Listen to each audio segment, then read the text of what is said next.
vamos falar agora de outro homem, Saulo.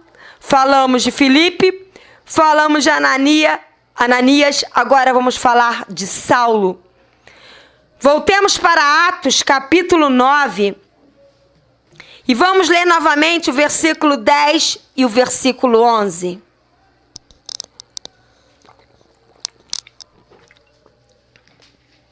Atos, capítulo 9, versículo 10 e 11.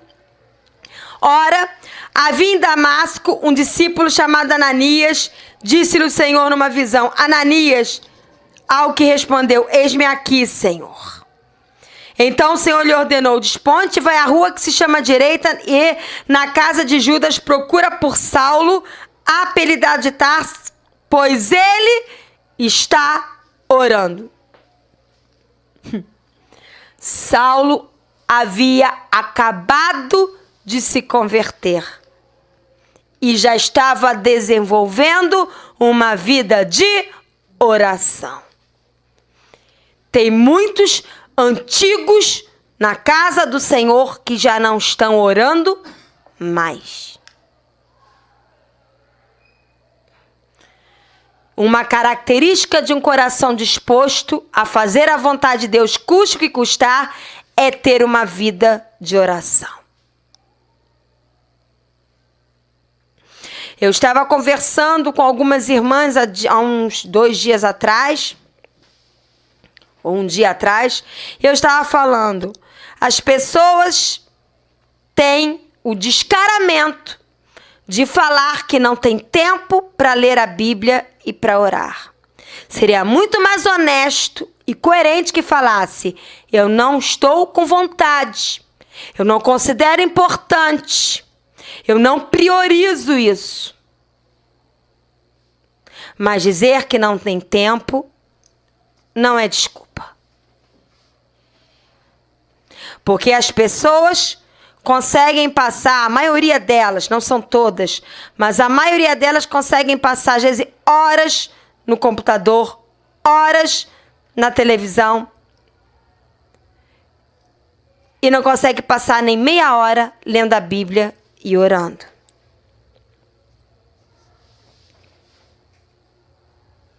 Mas, pastor, eu saio de manhã cedo para trabalhar, pego um trânsito, depois que volto do trabalho cansada, pego outro trânsito, chego em casa, o que eu mais quero é sentar no sofá, ligar uma televisão, relaxar e ficar lá.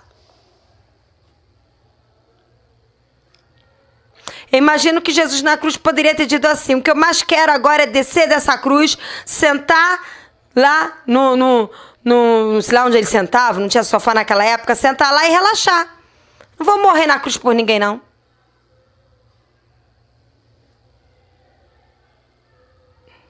Precisamos voltar a ler a Bíblia e a orar, amados. Saulo, assim que se converteu, ele tinha uma vida de oração. Você nunca, eu nunca, nenhum de nós vamos ter um coração disposto a fazer a vontade de Deus, custe o que custar, se não tiver uma vida de oração. Mas o que é oração, pastora? Orar é conversar com Deus, é falar a Deus e ouvir Deus. Como eu ouço Deus? Abra a Bíblia, meu irmão, minha irmã. Ouvir Deus não é ouvir trovões, sentir arrepios e sair saltitando e voando que nem um passarinho. Não! Ouvir Deus é abrir a Bíblia e deixar Deus ministrar ao seu coração.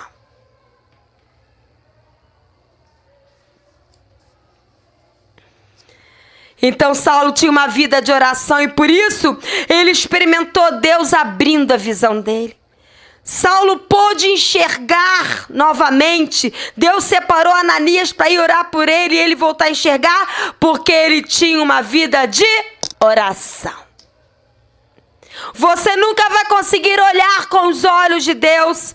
Você nunca vai ter a visão do Senhor, revelação do alto, se você não tiver uma vida de oração.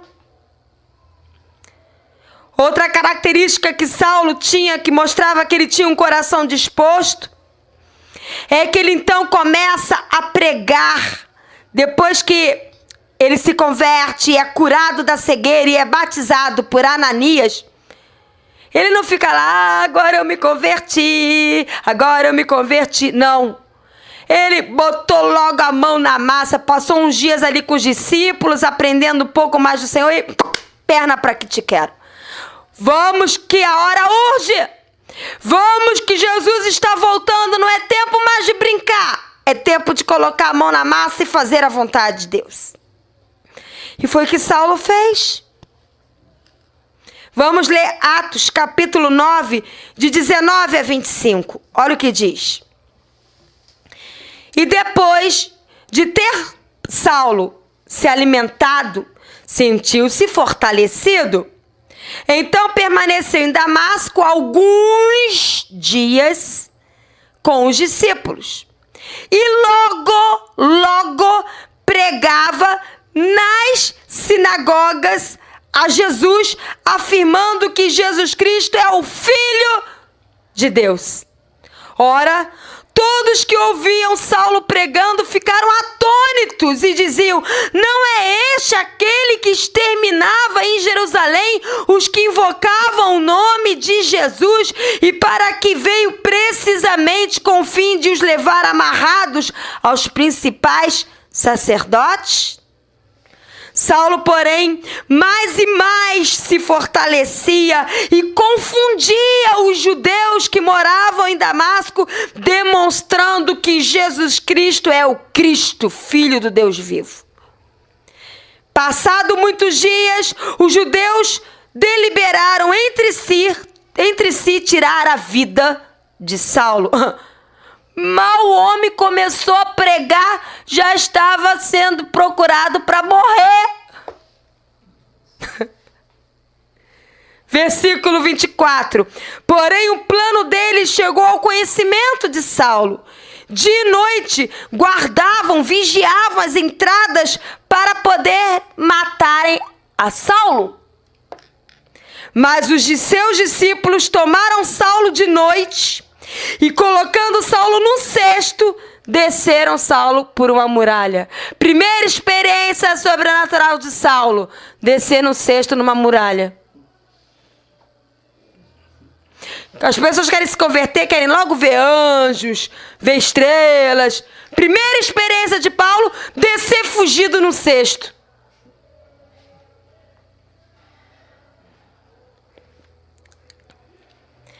Paulo tinha essa característica, Saulo ainda, né? Ele não chamava Paulo, depois que o nome dele foi mudado.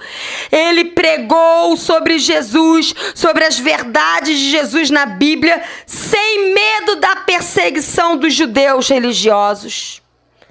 Porque ele aprendeu a se fortalecer no Senhor. Nós lemos no versículo 19, no versículo 23 a 25, que ele se fortalecia no Senhor. Ele não teve medo do seu passado, porque no versículo 21 e 22, levantaram à tona o passado dele. Ué, você está falando de Jesus, mas era você que matava os cristãos? Como é que agora você está falando de Jesus? Não me interessa, esse era outro, agora eu sou outro, eu sou novo. Eu prego Jesus porque eu me converti. Ele não tinha medo do passado dele. O passado dele não amedrontava, porque ele sabia que já havia sido lavado e remido pelo sangue de Jesus. E ele sabia, como diz lá, eu não vou ler, mas depois você leia em Romanos capítulo 8, versículo 1, 2 e 31 a 34, fala que já não há mais nenhuma condenação sobre aqueles que estão em Cristo Jesus. Quem intentará acusação contra os filhos de Deus? Se foi o próprio Jesus que morreu e antes ressuscitou para lavar todos eles do pecado. Saulo entendia isso. Por mais que o acusassem do seu passado, aquilo era passado, tinha sido lançado no mar do esquecimento. Agora ele era um novo homem, criado e gerado na semente do Senhor Jesus, pelo sangue de Jesus, e ele pregava sem medo. Outra característica que havia também em Saulo, que ele entendia que não ia conseguir viver o cristianismo sem passar por sofrimento. Nós lemos aqui no versículo 16 que Jesus falou para Ananias em relação a Saulo: pois eu lhe mostrarei quanto lhe importa sofrer pelo meu nome. Ei, você é cristão? Prepare-se para sofrer. Enquanto alguns lugares falam, deixe de sofrer, o meu slogan é, prepare-se para sofrer.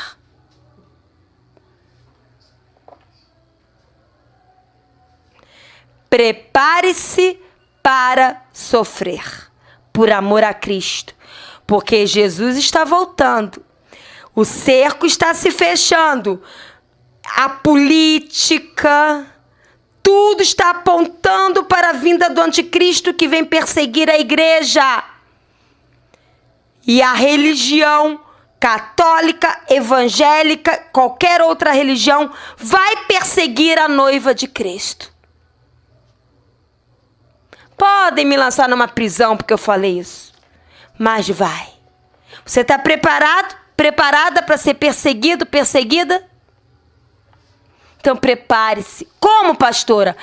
Encha-se do Espírito Santo, tendo uma vida de oração, de intimidade com Jesus, de leitura da palavra, em submissão ao Senhor, fortalecendo-se dia a dia, como o apóstolo Paulo fazia. Ele se fortaleceu porque ele sabia que logo viria chumbo grosso sobre ele, como veio.